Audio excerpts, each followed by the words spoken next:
Bozo Gabiri, Biafra Gadindu. Alright, if you the ones that depending on your time zone and your location, that's up for that special day, the 30th of May 2026, Biafra Heroes and Heroines Remembrance Day. So, I'm today. Today will be a very, very holy day. Now, the history of Ndibo, the history of Biafra, the history of the struggle of the Biafran nation. So, just didn't know why you go on your knees with your candle. All our fallen heroes, all our fallen heroines, Ndinne, Ndinna, Umuaka, the young and the old, the youths and the elderly, Ndinine Bunaga, Ndinine Muru Nihi Biafra, Ebo John, not a quiet place, either with yourself and your team or your family. And some are still in penury today. People like Nnamdi Kanu, people like Simon Ekpa, and so many others who are being held in different prisons across the globe because of Biafra. When they just Nnamdi Kanu, but thank God those ones have been free. When they non detention in different cells and prison across the world, Biafra. So these are the people we are remembering, especially those ones who are dead because of this cause. So so type B in a comment section, RIP to all our fallen heroes and heroines. Then the hashtag Free Mazi Nnamdi Kanu. Hashtag Free Mazi Simon Ekpa. So do that on the comment section. If you like this video, share. So the Biafra Heroes Day. I check some of our few heroes. Number one is our Supreme Leader Dim Odumegwu Ojukwu, the man who laid the foundation. The man who laid the foundation, and so many others who worked with him during that time. We had people like Philip Effiong, and so many of them had to make it sure that Igbo the respect I today because of that Biafra war. Today we also remember the man who continued the journey, Mazi Nnamdi Kanu, the man who Nigerian government locked up in prison in Sokoto, Mazi Nnamdi Kanu. Onyendu Mazi Nnamdi Kanu. The man whose prophecy, the truth he told Nigeria is happening, staring at their faces today in reality. The man who saw tomorrow, the man who saw everything happening today. He warned the Yoruba people how we boy are terrorists. Today, everything he said came to pass. Kefona Biafra struggle, Biafra mission, Biafra existence is an ordination from Chukwokika Biama, the Most High. So today we remember all these our heroes, both the living and the dead. So Wamboki, take here a minute, a second. It's very, very important because without them, we will not be existing. We will not be existing. That is just a fact. So type RIP for them on the comment section because their legacy is what Biafrans and Ndibo are living up to today. So do that on the comment section. So can you make this commemoration, make this remembrance? We also have to remember some of them. There are so many great people. Some of us now. I'll play you guys a video of one person who designed the Biafran currency. In some other videos, I will do more videos of this our heroes and heroines. But when I designed the currency Biafran use. I'll leave you guys to watch this video that best explained it.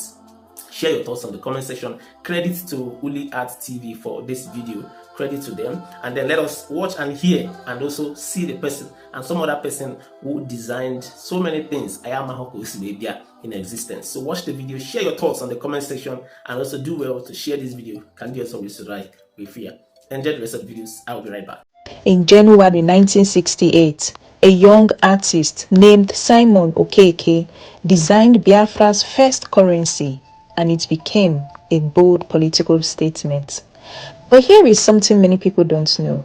Simon Okeke's life was cut short. He died in 1969 during the war. There are no known photographs of him today, but his legacy lives on as the artist who designed both the Biafran currency and its stamps. He was among the voices reviving Uli art alongside Uche Okeke, and it was this knowledge of Uli that shaped how he designed the Biafran currency. You can see this clearly in the notes. For example, the rising sun appears again and again, representing the idea of Biafra as a new nation. There are also palm trees, representing the region's natural wealth and economic strength. Instead of relying on European symbols of power, Simon Okeke used indigenous imagery. He included leopards, animal long associated with leadership and authority in Igbo culture. He added cowries, which were once used as currency in pre-colonial times. And one note even shows 4 women representing the Igbo, Ibibio, Efik, and Anag people, reminding everyone that Biafra was a multi-ethnic nation. And if you look closely, you will notice the patterns and lines inspired by Uli. Simon Okeke deliberately used our indigenous symbols to communicate our identity and pride. And even in the middle of war, he helped shape how a nation saw itself. And today, even without his image, his work endures. Over 1 million children died, civilians died out of starvation, from diseases and blockade. Imagine that.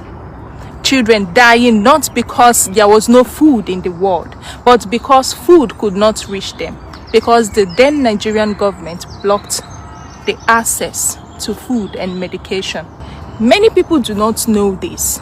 Relief planes bringing food into Biafra often flew only at night because air raids were targeted, especially the ones bringing aid. And as a result, women began to mix cassava peels and leaves just to keep children alive.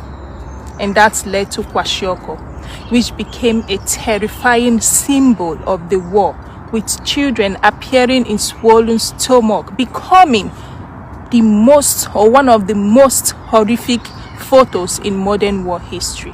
That is why Udeshuku uses Uli lines to show this. Look at their bodies.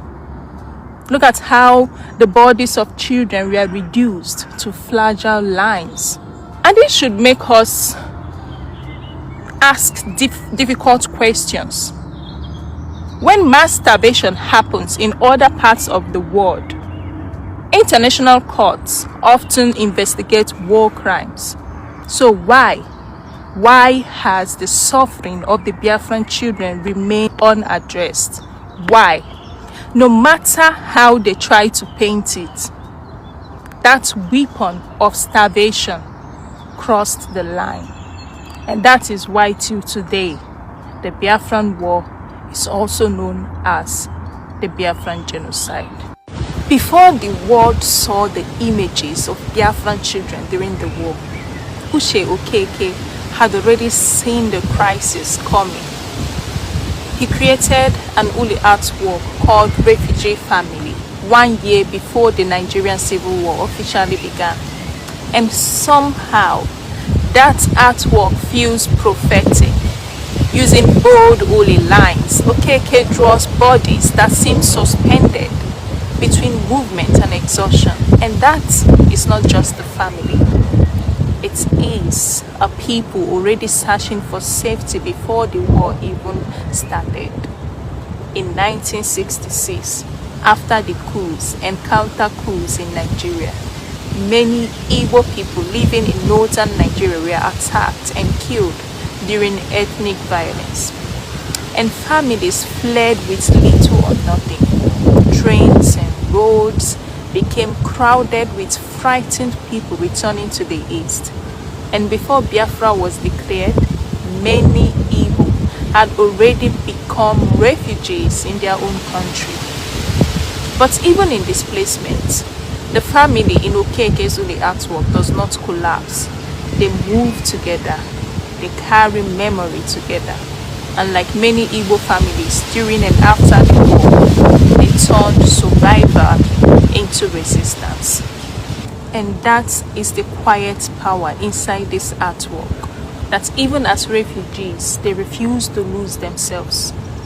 And as the Igbo adage goes, Onya Jiraju, Anaya Jumia. A person rejected by others does not reject themselves.